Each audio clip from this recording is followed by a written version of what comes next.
heart and soul of Jainism lies in ahimsa, not to cause injury to others, all forms of life. If you believe in non-violence and not hurting people, vegetarian, you are Jain. CBS presents World Religions, Tibetan Buddhism, Christian Science, and Jainism. The narrator is Ted Holmes.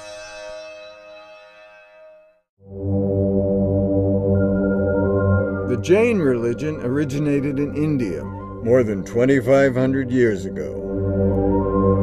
It's a tradition based on the teachings of a series of spiritual figures, the most recent of whom was known as Lord Mahavira.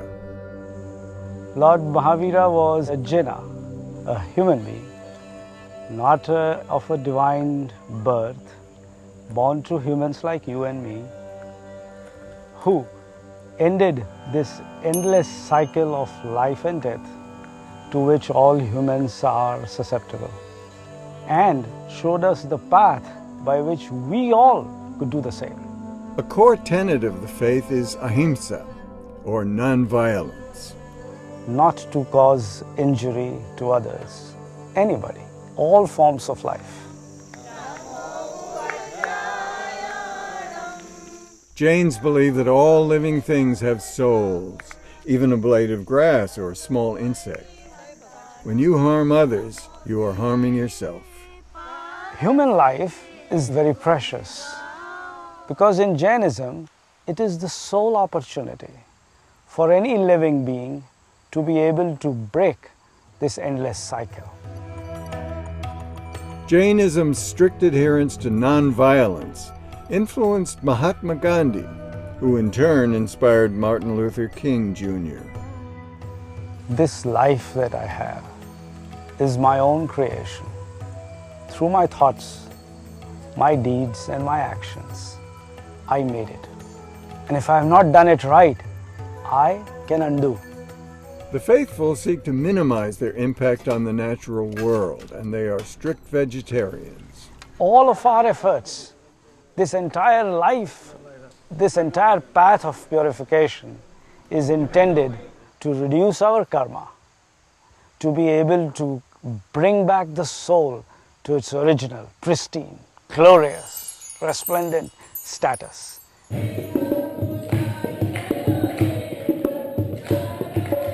Temple worship is not mandatory but provides an opportunity for inspiration. Our worship is not in the nature of asking anything. The sole purpose of the idols in front of us is to act as a role model. They are our heroes. So we go to the temple to commit ourselves to be more like them and to reach the same destination that they reached. Within the faith community, there are monks and nuns. Monks and nuns have given up all possessions. They have no property, they have no bank account, they don't own anything. All that they are interested in and are engaged in is the pursuit of higher spiritual growth. In keeping with the tenet of nonviolence, they sometimes wear masks to prevent killing even the tiniest microbes. For centuries, Jain monks and nuns were only permitted to travel by foot. But in 1975, one monk broke with tradition. Acharya Sushil Kumarji was the first Jain monk in at least 2000 years who took the unprecedented step of traveling outside of India to promote the message of Mahavira. He's affectionately known as Guruji, meaning teacher or spiritual guide.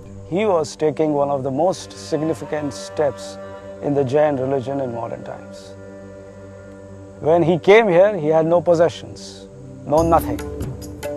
In 1983, with the help of a small group of Americans, he founded Siddhachalam in Blairstown, New Jersey. I am told that it was an abandoned place for many years.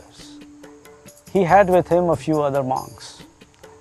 They told him this place was not suited for spiritual pursuits. anytime they try to meditate, there is some kind of a serious disturbance.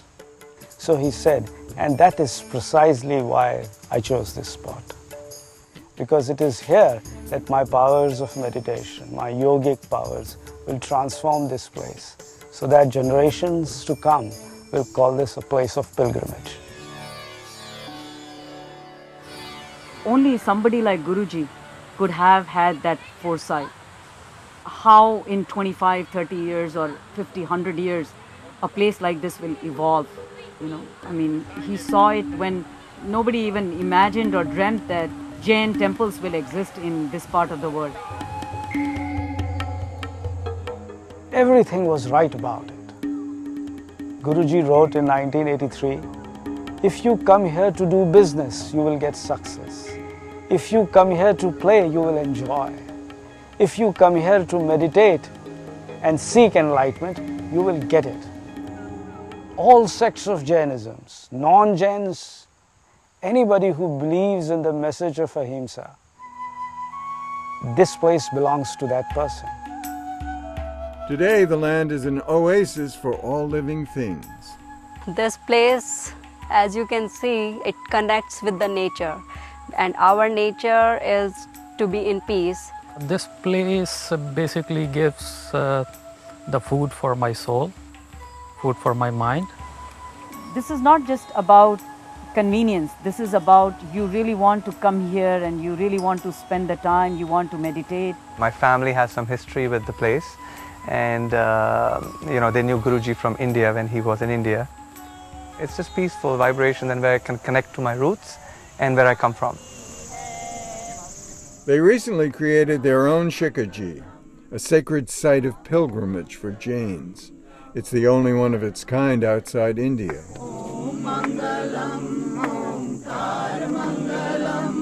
What we have here is a replica of Shikharji in the same layout as it exists there. Every Jain wants to be able to go to Shikharji in her or his lifetime, to be at that spot where those people achieved liberation. In 1992, their much-loved teacher passed away in India. The body of knowledge that he left for us is our guidance. And our effort is to keep searching for his directions and to keep finding him within us. Guruji is right around us, right here. You just have to have the right pair of eyes.